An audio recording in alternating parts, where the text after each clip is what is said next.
Hello everyone, today let's make bisibelle bath aka sambar sadam.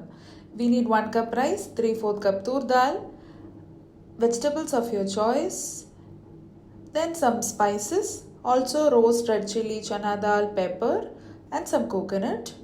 Grind it into a paste and then take the kadai, put 1 spoon of ghee, cashew nuts, shallots, just roast it and keep it aside. ഇനി വീണ്ടും ആ കടായിലേക്ക് കുറച്ച് എണ്ണ ഒഴിച്ച ശേഷം കടുക്, മെന്തിയം and നമ്മൾ എടുത്ത് വെച്ച സ്പൈസസ്, അത് കഴിഞ്ഞ് നമ്മൾ കട്ട് ചെയ്ത് വെച്ച വെജിറ്റബിൾസ് ഇത്ര ആഡ് ചെയ്തിട്ട് ജസ്റ്റ് മിക്സ് ഇറ്റ്.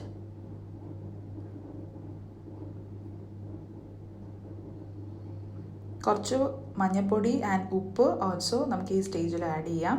എന്നിട്ട് mix it properly. Important ingredient sambar powder, ഒരു 3 സ്പൂൺ സാമ്പാർ പൗഡർ ആഡ് ചെയ്യാം. ഇനി ഈ വെജിറ്റബിൾസ് എല്ലാം ഒന്ന് കുക്ക് ചെയ്ത് വരാനുള്ള ടൈം എടുക്കും.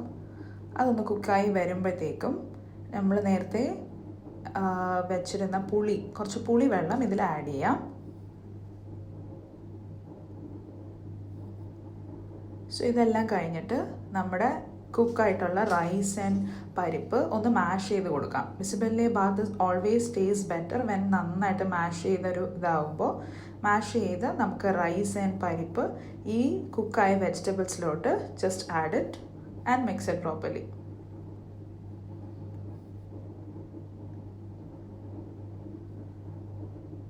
ഇനി 1 spoon ghee for the taste and നമ്മൾ നേരത്തെ അരച്ച് വെച്ച പേസ്റ്റും ഇതിൽ ആഡ് ചെയ്യാം. എല്ലാം ആഡ് ചെയ്ത ശേഷം നന്നായിട്ട് ഇതൊന്ന് മിക്സ് ചെയ്യുക and add some salt if required. And last സ്റ്റെപ്പായിട്ട് cashew nuts and shallots add ചെയ്യുക ആൻഡ് ആ sambar rice is ready. Have it with some raita and papad. Hello, sambar സാദം എങ്ങനെയുണ്ട്? സൂപ്പറായിട്ടുണ്ട്, കൊള്ളാം, ഹൈലി റെക്കമെൻഡഡ്.